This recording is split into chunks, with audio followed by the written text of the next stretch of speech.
En fin, bueno, tenemos aquí una mesa redonda que, como dicen, los últimos serán los primeros.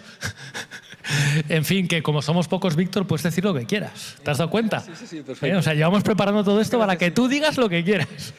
Ignoraré que se está grabando, etc. Nada, pero si luego esto queda en familia, queda en familia. En fin, bueno, me voy a presentar. Yo soy Luis Esteban, CEO y fundador de Outlandis, partner de TikTok Shop, pero yo no soy el importante. El importante son los miembros de la mesa redonda, que tenemos una suerte enorme de tener, yo creo que a los primeros espadas del mundo del retail media en España, sobre todo desde el lado de las marcas, que yo creo que la marca fabricante aquí es quien tiene una fuerza y una responsabilidad enorme. Entonces os voy a pedir a cada uno de vosotros, tal y como hemos pactado antes, Víctor, que os presentéis, que digáis de qué compañía sois y qué es lo que hacéis en la compañía, si nos ilustra un poquito. Pero rapidito, no...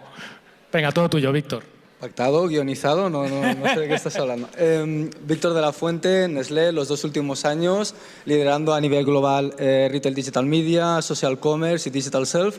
Desde enero he vuelto a España, entre comillas, a liderar una B2B platform y canales emergentes como Marketplace, Social Commerce, Agentic Commerce, etc.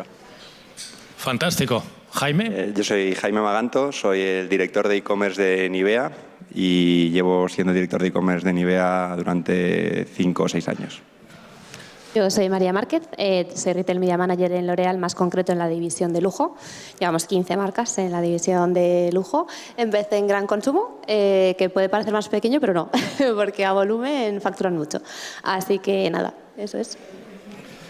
Pues venga, allá vamos. ¿Cuál es el tema de hoy? Bueno, tendencias emergentes, pero ¿de verdad nos creemos que el retail media, la IA, son tendencias emergentes? Yo no me lo creo, ¿vale? Pues aquí muchos ya comemos de ello. Si me permitís, lo que he preparado es alguna pregunta para cada uno de mis compañeros de mesa, que no la sabéis, es sorpresa total, ¿vale? Pero bueno, y si me permitís, voy a empezar con Jaime preguntándole un poco sobre TikTok Shop, a ver qué nos puede contar, porque una marca como Nivea, con una identidad tan concreta, ¿cómo habéis gestionado en una respuesta lo más rápida que puedas entrar en este mundo de TikTok en el que hay veces que no tienes todo bajo tu control? Bueno, yo creo que ha sido un camino y si miramos dónde entramos el primer día que lanzaron TikTok Shop, que fue con Luis, las conversaciones que teníamos con marketing, ha cambiado mucho. Es un mundo en el que al final lo que necesitas es hacer prueba y error constante y muchas veces darte cuenta que las líneas rojas que han sido súper rojas en la compañía, pues bueno, pasan a ser líneas grises y poco a poco entre todos seguir definiendo y redefiniendo cuáles son esas líneas que no puedes cruzar porque al final necesitas ser responsable de tu identidad de marca. Yo lo cuento muchas veces con Luis, yo estuve 7 años en marketing, luego me pasé a e-commerce y les decía a los de marketing, mis excompañeros, que no tenían razón, lo cual no sentaba muy bien con toda la inversión que ellos hacen. Entonces, al final es buscar fuerzas y entender que necesitamos trabajar de la mano, que ellos necesitan apoyarnos y nosotros necesitamos apoyarles a ellos y que de alguna manera todos nos sintamos lo más cómodos posible sabiendo los retos que nos van a plantear y las adaptaciones que tenemos que hacer. Efectivamente, hemos vivido ese camino, efectivamente, y tiene mucho mérito. Y quiero decirlo que la verdad es que es sorprendente trabajar con una compañía con esas ganas y esa capacidad de flexibilidad que parece mentira. María, te voy a preguntar a ti ahora, sobre todo por una compañía como L'Oréal, con esa presencia de marca también tan imponente. ¿Cómo consideráis TikTok Shop? TikTok Shop para vosotros es un canal, lo que puedas contar, obviamente, más orientado a awareness, más orientado a venta, a influencia. ¿Tenéis algún approach concreto que puedas compartir? Bueno, lanzamos el canal hace un año en gran consumo, con las marcas de gran consumo, y ha crecido mucho. Es verdad que veníamos con best practices, sobre todo de Londres, a nivel consumidor, pues bueno, nos centrábamos mucho en lo que estaban haciendo allí y era un poco un test and learn y ver qué podíamos sacar del mercado español. La realidad es que, bueno, confluye todo, se trabaja muy de la mano con los equipos de advocacy para trabajar squads potentes, pero desde luego empieza a ser un impulsor de venta grande dentro de gran consumo. Ya veremos en el resto de las divisiones qué ocurre. Víctor, listo para decir lo que quieras. O sea, lo que yo te pregunte, tú contestas lo que quieras, ¿vale? Pero bueno, no, para Víctor la pregunta es un poquito en la misma línea, pero distinta, porque tenemos a dos marcas relacionadas con el mundo de la belleza o de la piel, etcétera, y Nestlé no va por ahí.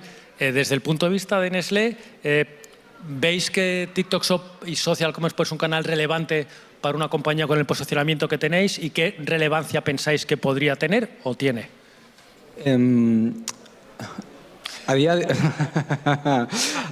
de hoy, y para algunas marcas lo entendemos como un canal de adquisición de usuarios, entendiendo que nosotros es un poco complejo, vendemos desde vitaminas hasta Kit Kats. Entonces, entendemos también que hay un primer fit para la marca que comercialmente sea viable en cuanto a márgenes, volúmenes, etcétera. Luego que para el consumidor sea también fit, porque más allá de que seas una marca grande, pequeña y demás, y quizá no te conocen ni te conocen gracias a TikTok, el producto, entre comillas, estándar les pueda ser igualmente atractivo, pero no estaría de más, no es obligatorio que tuviera un extra adicional. Si es una edición limitada, si es un producto exclusivo, si es algo que aporta extra, siempre va a sumar. No es obligatorio, pero... Y luego hay un tercer fit, que es fit para el algoritmo, porque tenemos muchas categorías y no me quiero meter en problemas, agua, pero una botella de agua no es tan sexy en cuanto a engagement para generar contenidos, para crear un poco el ecosistema con creadores, etcétera, que quizá otro tipo de productos. Entonces, es ese triple fit de marca, usuario y algoritmo que hace que marquemos unos checklists para cada brand si les es interesante lanzar en social commerce. TikTok Shop en España, pero social commerce en general. Efectivamente, sí. Yo creo que hemos pensado siempre en el tema de la botella de agua, que, en fin, no vamos a meternos en... Pero voy a añadir, perdonad, esto no va de social commerce de TikTok Shop, es que ya ocurre en un direct to consumer. No tiene sentido lanzar un direct to consumer para un Kit Kat. Hay que buscar algo detrás. Tiene sentido que nos lo regales a todos aquí hoy, claro. Perdona, María, voy a entrar un poco contigo y con Jaime para hablar del mundo del live shopping. Has comentado antes que os habéis basado mucho en la experiencia UK. ¿Qué puedes compartir que os haya servido en UK para lanzar el live shopping en España? ¿Hay alguna buena práctica que puedas compartir que recuerdes? Y si no, te pregunto otra cosa. A ver, al final nos hemos basado mucho en sus datos de consumidor y cómo se comporta el consumidor allí para trasladarlo aquí, a sabiendas de que, bueno, pues el usuario aquí nada tiene que ver. Quiero decir, al final somos en España todavía muy dependientes de una telelineal, por ejemplo, y bueno, pues esos datos hay que cogerlos muy con pinzas cuando vienen de Reino Unido. Lo que sí que es verdad que a nivel logística sí que hemos cogido mucha data de cómo han trabajado ellos. No es lo mismo trabajar en directo con Amazon que como estamos trabajando la parte logística a nivel TikTok Shop. Entonces es verdad que ahí sí que nos hemos centrado mucho en todos los learnings que ellos tenían y cómo podíamos adaptarlo aquí. Efectivamente. Y Jaime, aunque sé parte de la respuesta porque hemos tenido algo de involucración, pero desde el punto de vista del mundo del live shopping, uno, ¿cómo lo habéis planteado ese acercamiento a la marca y cómo al consumidor? Y sobre todo, creo que es una pregunta que a muchos de los que están aquí les puede interesar, sobre todo la pregunta, no la respuesta, que es ¿quién ha sido el presentador o interlocutor y cómo habéis llegado al punto donde estáis hoy de esa persona y cuál fue el proceso de reflexión? Yo creo que hay un punto que tanto María como Víctor han tratado un poco, que es cuáles son tus objetivos. O sea, por la parte de estrategia, ¿qué esperas tener? ¿Qué resultados esperas tener? Y esa respuesta te va a explicar también qué recursos vas a destinar. En nuestro caso, por ejemplo, cuando hacemos live shopping, la mayoría de los que hemos hecho, los hemos hecho desde nuestra oficina. Que lo ves en la pantalla y no parece, pero es un roll-up con una mesa, con un iPhone, o sea, es una cosa que podemos hacer de manera recurrente. Lógicamente, yo a ese live shopping no le pido que me traiga unos resultados de venta espectaculares. Sé lo que le puedo pedir. Y en cuanto a recursos, nosotros es verdad que en la parte de beauty tenemos mucha parte de ingredientes científica que requieren un tiempo de explicación. Entonces, al final, tener una persona que tenga esos conocimientos muy asimilados y que pueda estar hablando durante mucho tiempo de una línea de productos. Nosotros en Nivea pues, tenemos más de 300 productos de gamas muy diferentes y que pueda responder a una pregunta de alguien que le llegue en el chat es fundamental. Por eso, decidimos que una de las personas, que es una beauty advisor que está en el Corte Inglés, es la persona que hace nuestros live shoppings. Al menos de momento lo estamos haciendo así.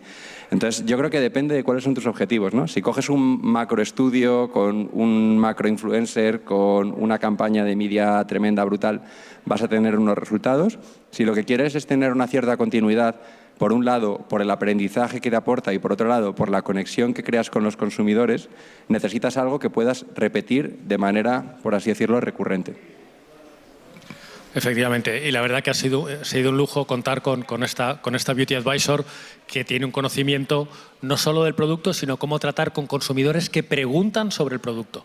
Yo creo que eso fue un gran acierto, que siempre digo a Jaime que me da rabia que no se me hubiera ocurrido a mí la idea, pero bueno, en fin, me la apropio y ya está. Víctor, me voy a saltar una de las preguntas que tenía aquí porque has comentado que has estado liderando de manera internacional o participando en proyectos de social commerce en otros mercados. ¿Tienes 2 o 3 tips que hayas visto en otros mercados en el mundo del social commerce que te hayan llamado la atención y que pienses que nos pueden servir aquí? Y si no, te pregunto otra cosa también, como María, Esto no estaba guionizado. No, por eso, te he pillado. Es que me has dicho eso antes. Como si realmente supiera de lo que hablo. Pero yo me lo creo. Y como si hubiera escuchado parte de tu ponencia de antes, algo que me sorprende del approach aquí en España versus otros países, sureste asiático, donde sabemos que desde hace años, si no es el primer, es el segundo canal, que están súper avanzados, etcétera, y es una realidad más para ellos, es aquí a la hora de plantear determinadas estrategias y que comentabas empezar desde el día 1 con afiliados, creo que era lo que comentabas. Es solo cuestión de dimensión. Siempre me acordaré de un caso, creo que era en Filipinas o Vietnam, no estoy seguro, que en una campaña manejaban 50.000 afiliados con todo el contenido que luego cada uno de esos afiliados genera. Entonces, claro, para marcas como nosotros, pues es un poco sensible gestionar qué contenido crean esos 50.000 afiliados y qué do's and don'ts se les guía y cómo se les forma, entre comillas, para que no se salgan de esas líneas cuando hablas de 50.000 afiliados. Entonces, detalles como estos y también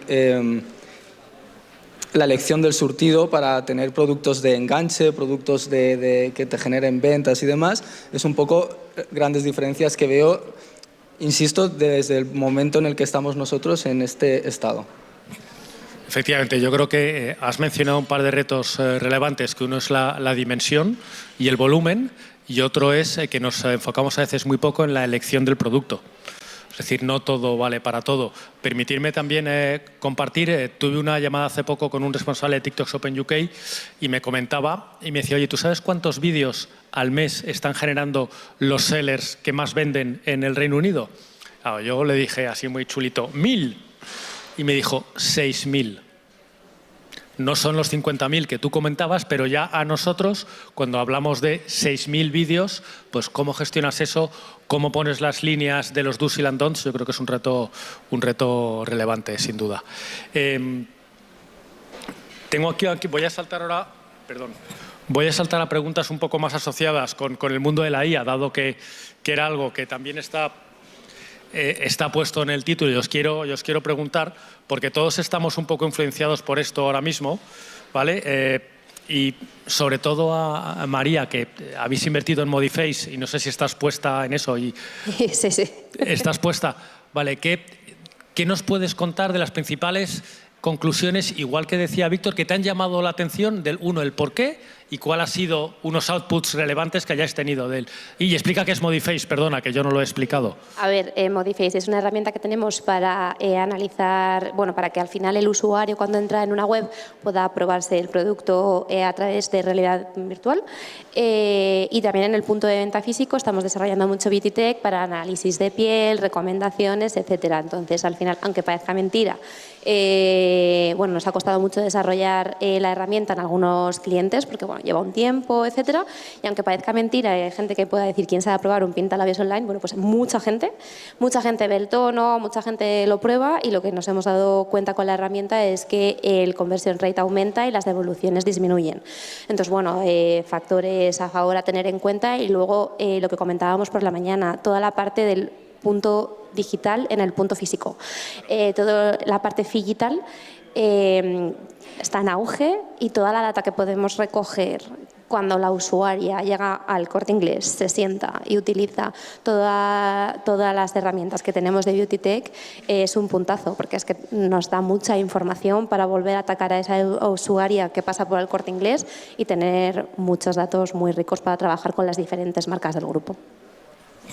Desde luego yo creo que ha sido una innovación brutal y sobre todo yo creo que el paso de darlo en el mundo físico, ¿sabes? No hay muchas herramientas digital hoy en día que puedan decir que están ahí, ¿sabes? Con lo cual, fantástico. Aquí también ensalzar el labor de las Beauty Advisors, que es esencial para que estas herramientas lleguen al usuario de la manera que tiene que llegar. Claro, porque la formación para ellas es muy relevante. Claro, y no es la formación habitual en producto, sino es una formación en tecnología, No había caído en eso, cierto, efectivamente. Jaime, una pregunta más orientada al mundo del retail media, ¿vale? Que con la cantidad de canales que hay ahora mismo de retail media y redes, ¿tenéis alguna fórmula o herramienta para medir el ROI y atribuir las ventas que se origen en cada uno de ellos? Y si no, ¿cómo lo estáis pensando en plantear? Bueno, yo creo que, y me acordaba hoy, hace no sé si fue 3 o 4 años, cuando hicimos el primer Retail Media, que creo que en todas las ponencias hablábamos de atribución data, que los datos sean estables y que haya cierto estándar en el mercado. Yo creo que todavía no siempre se puede comparar uno con otro, pero que estamos avanzando y estamos mejorando en modelos para poder medir mucho mejor esa incrementalidad que nos da, que al final es cómo optimizo cada euro que invierto. Mi sensación es que estamos mucho mejor que hace 4 años, pero que todavía estamos muy lejos de donde deberíamos estar para que las inversiones realmente podamos justificarlas y que al final eso es lo que nos va a permitir que los que estamos aquí en esta sala podamos salir de los presupuestos de e-commerce, que ya creo que estamos empezando a salir, pero que esto no sea una cuestión de e-commerce, sino que sea una cuestión crítica de la compañía que al final lidera hacia dónde va. Es verdad que están surgiendo cada vez más herramientas que te miden las métricas de cómo te afectan las comunicaciones que haces en unos canales, no en el propio canal, en este caso, por ejemplo, en TikTok Shop, sino cómo te puedes tener o cómo puedes medir ese efecto halo que puede tener en otros canales como Amazon. Entonces, sí que vemos que estamos dando pasos, algunos buenos, otros nos damos cuenta que quizá no reflejan la realidad, pero sí que nos afirma en que necesitamos seguir mejorando y viendo ese futuro, teniendo esa visión clara, que al final es lo que nos va a ayudar a decidir, punto 1, si tengo 1 euro más, ¿dónde lo invierto? Y punto 2, si puedo quitar un euro a lo que estén haciendo en otras inversiones, ¿cómo justifico que ese euro te va a dar más que lo que estés haciendo a día de hoy? Que en el contexto en el que estamos yo creo que también es importante. Efectivamente, bueno, estoy recordando también los primeros años del retail media, que era todo Amazon, obviamente. Ahora yo creo que afortunadamente ya es sano para la industria, que tenemos otras oportunidades donde buscar esa rentabilidad del euro, sin olvidar obviamente la posición de cada uno. Víctor, me dan ganas de decirte que hables de lo que quieras y nos cuentes lo que de verdad piensas, pero me vas a mandar a no sé dónde, ¿vale? Pero bueno, prefiero preguntarte algo más o menos ordenado, que es, desde el punto de vista de Nestlé, con ese portfolio de marcas tan diverso que tenéis, ¿existe o tenéis una política, una estrategia de retail media por cada vertical o hay algún eje común en la estrategia de retail media? Que no te puedes ceñir al guión. Porque si no, no mola. Mi antiguo yo, el de hace más de 2 meses, hay una estrategia global. De hecho, tenemos como un framework de assessment del nivel de madurez de diferentes retail media networks, de diferentes customers y demás, para que así dirigir en base a los objetivos, siempre primamos y empezamos por el objetivo de la marca, de la campaña, dirigirles hacia dónde pueden hacer o cuál es el mejor Retail Media Network para activar lo que quieren activar. Entonces, al final se trata de evaluar las capabilities de los media partners, clientes, Retail Media Networks, etcétera, para poder al final hacer lo mejor con lo mejor que tienen cada uno de ellos. No se trata de no invertir aquí porque no tienes esto, se trata de voy a invertir hasta aquí, cuando tengas esto y si quieres, entre comillas, te ayudo, lo construimos juntos, haremos más. Mientras tanto lo puedo activar en en estas otras redes. Entiendo que eso supone que hay una parte de conocimiento de cada una de las herramientas de retail media y de las redes importante, y sobre todo de compartir y evangelizar esa información internamente para poder tomar esas decisiones, me imagino. Sí, correcto. Es de estas pequeñas cosas que, entre comillas, no aportan nada, pero al final tienen mucha visibilidad. Una de las acciones que hice en el último quarter fue incentivar para que todos los mercados a nivel mundial compartieran sus mejores prácticas en activación de Retail Media, RDM, Retail Digital Media, en cualquier parte del funnel. Y obviamente no solo Amazon. Y te encontrabas casos en la India, casos en Sudáfrica, o obviamente Estados Unidos, pero también en Europa y demás, que realmente hay mucho trabajo y muy bien hecho en cada parte del funnel. ¿Has visto lo bueno que es improvisar? Que no he improvisado, que está todo aquí. Pero bueno, vamos a cerrar con un par de preguntas sobre IA, ¿vale? Que no sé hasta qué punto tenéis vosotros las respuestas, pero creo que es bastante relevante. Sobre todo le voy a preguntar a Jaime, que en una compañía también con tantas marcas, etcétera, y tantas creatividades, ¿estáis empezando a pensar, no solo en España, a lo mejor en otra parte de mercados, en cómo usar la IA generativa para tratar esas creatividades e intentar adaptarlas a los diferentes targets? Yo aquí creo que tenemos una oportunidad. Tenemos una oportunidad y que también tenemos que ser muy conscientes. La IA nos va a traer una barbaridad de ventajas a nivel de productividad, a nivel de optimización, a nivel de tiempos, pero también tenemos que ser éticamente responsables y unas guías claras. Nosotros, bueno, Nivea, no todo el mundo lo sabe, es una empresa alemana y yo siempre digo que somos muy alemanes y mucho alemanes. Y eso al final tiene sus cosas buenas y sus cosas malas. Y una de las cosas que estamos trabajando mucho en cómo utilizamos la IA para mejorar nuestros procesos internos, comentaba María también información del consumidor, cómo te ayuda a todas estas cosas, pero todavía somos reacios en cuanto a qué creatividades generamos a través de la IA para enseñar al consumidor. Se hizo hace, y probablemente se revise dentro de 1 año o 2 años, no lo sé, pero se hizo un manifiesto en el que al final nosotros hemos cuidado de la piel, nosotros no vamos a hacer nada de IA que esté hecho, o sea, nada de piel que esté hecho a través de IA. Al final, pues bueno, una serie de cosas que te definen qué quieres hacer y qué no quieres hacer, que también son necesarias para que al final estas mismas guidelines se apliquen aquí, en Vietnam o en Chile. Y esa es una de las cosas que todavía quizá nos impide a utilizar la IA generativa para adaptar creatividades o hacer adaptaciones de manera automática. Lógicamente nosotros tenemos nuestras agencias y nuestras agencias pues, para utilizar, al final es que IA no voy a decir que es todo, pero aplicaciones y optimizaciones sí que se utilizan, ¿no? Pero hay ciertas líneas rojas que todavía tenemos claras de qué cosas no queremos hacer, al menos de momento. Perfecto, entendido. Muchas gracias y entiendo que, claro, para vosotros, como siempre, el cuidado de la piel es el eje de todo y tenéis que prestar especial atención a eso, absolutamente. Voy a hacerte una última pregunta, María, y vamos a abrir, yo creo que ya las preguntas a la audiencia, que veo un montón de manos levantadas, con lo cual nos van a hacer un montón de preguntas.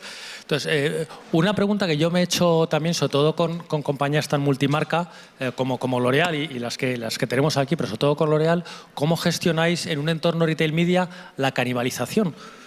¿Vale? Es decir, porque ahí pueden ser marcas con posicionamientos similares. Esto es un temazo. Dentro del grupo es un temón. La va a haber. La realidad es que la va a haber, sobre todo en la parte de red de buscadores, en Amazon, toda la parte on-site, la va a haber, sobre todo en categorías tan competitivas y tan ricas como el cuidado de la piel. La gente busca ingredientes, busca rutinas y nos vamos a canibalizar, eso es así.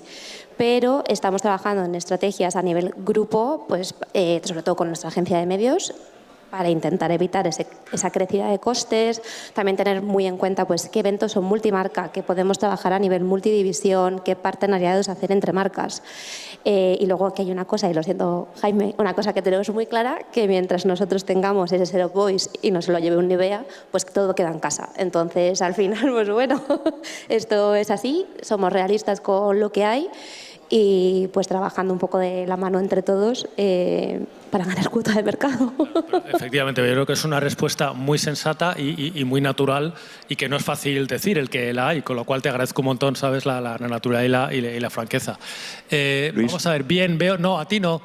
Perdona, Luis, voy a decir una cosa, porque en línea con María hay veces que nosotros, desde nuestra casa, desde nuestro ángulo y desde el otro lado hablo, no, pero que decimos en el consumidor, sobre todo marcas o categorías en las que tienes diferentes tiers de marcas, dices, no, es que el consumidor de aquí no se va a ir aquí y no va a bajar y tal, y al final dices, bueno, mira, los consumidores somos todos y hay un día que compras un producto que está aquí y otro que compras aquí. Lógicamente hay consumidores que son más fieles a un tier de mercado, pero ningún consumidor es inamovible. Yo creo que al final esa parte de, mira, pues que al final que se quede en casa sabiendo que no es lo óptimo, pero la alternativa es peor, es que se vaya al sillón de al lado, pues que al final prefieres quedártelo tú, lógicamente, ¿no? Sí, de hecho lo mencionábamos por la mañana. El usuario de belleza no es nada fiel. O sea, es que te usa la máscara de pestañas de Maybelline, la base de maquillaje de Lancôme, el champú de Garnier y la mascarilla de Kerastase. Entonces, al final, pues sí, mientras... Y un Kit Kat. ¿Eh? Y un Kit Kat. De premio. El agua.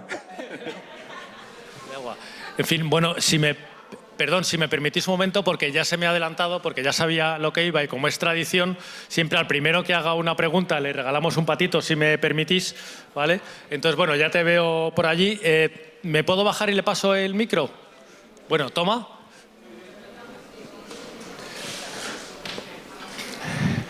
Te paso el micro. Dinos quién eres, de qué empresa y la pregunta. Gracias, Luis. Gracias a todos. Soy Daniel Crestelo, CEO de Vito Marketplace. Mi pregunta es una pregunta sencilla, simplemente un poco, ¿qué veis en la expectativa de la relación con la agencia? ¿Qué papel va a tener con vosotros cuando la IA se integre 100% en las estructuras, cuando empecéis a planificar ya con el efecto IA? Si es más músculo tecnológico o más estratégico, consultoría, ¿cómo lo veis? A ver quién se atreve.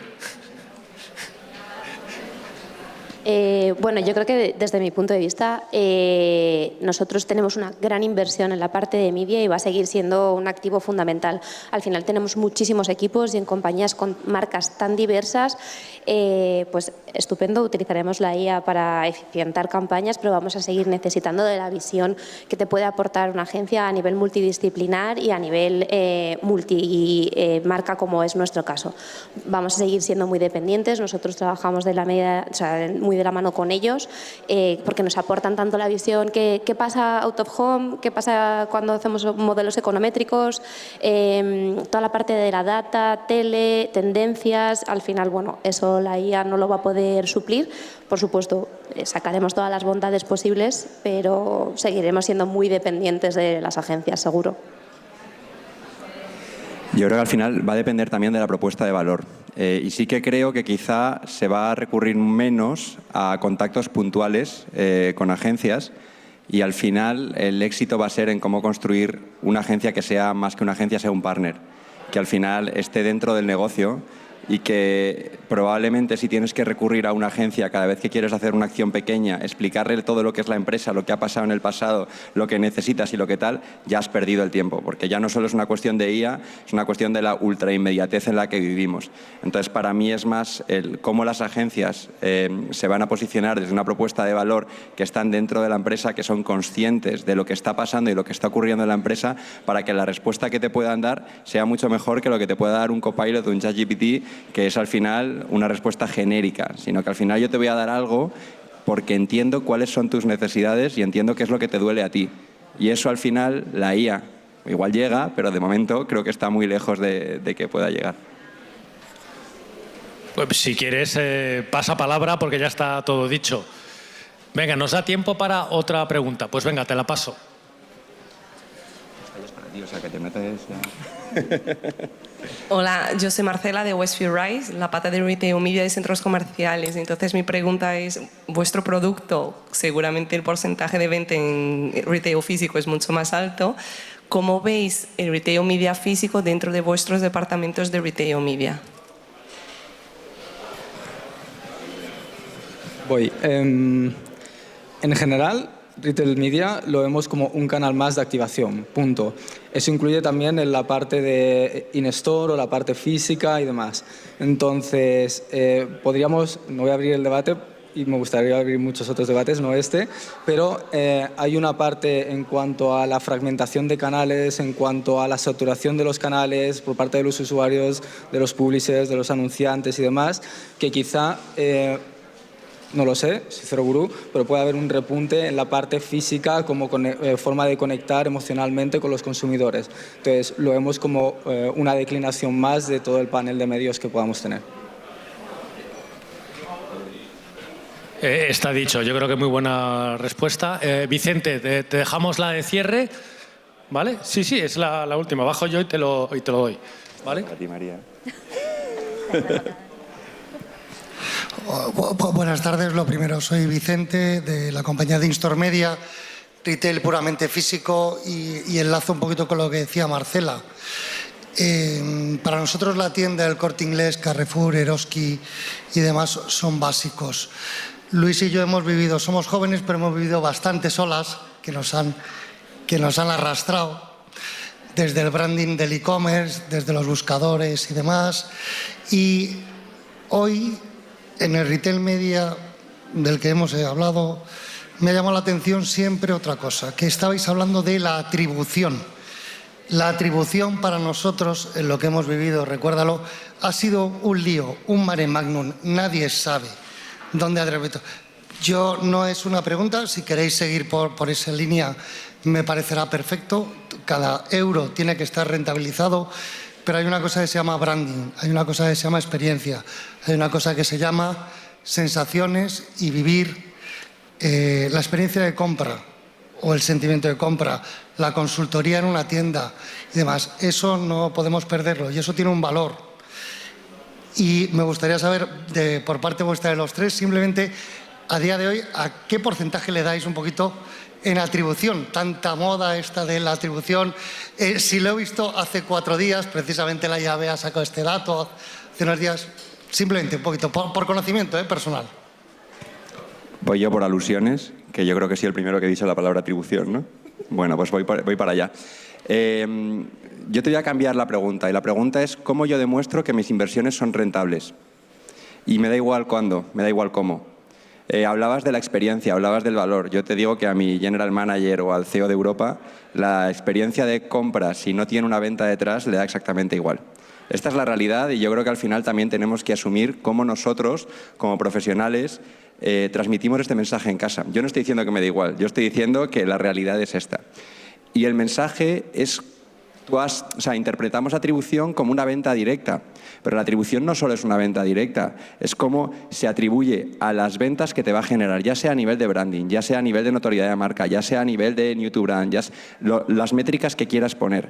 Pero si hacemos activaciones que no tienen asociada un incremento de valor hacia la compañía, es muy difícil que esas activaciones se los tengan en el tiempo, porque en el siguiente recorte de presupuesto o trasvase de presupuesto de a dónde vamos el dinero, lo primero que van a coger van a ser, vale, ¿qué es lo que no me ha aportado nada el año pasado? Y no quiere decir que no te haya aportado nada, pero si no somos inteligentes en demostrar qué es lo que te está aportando, va a ser muy difícil poder repetir y poder aumentar. Entonces, creo que ahí el reto...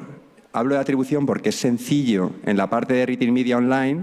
El reto es cómo demostramos que esa inversión que hacemos y esa experiencia de la que tú hablas, en la que creo firmemente, tiene un impacto en ventas, medio, corto, largo plazo, como sea. Pero ahí creo que está el mayor reto.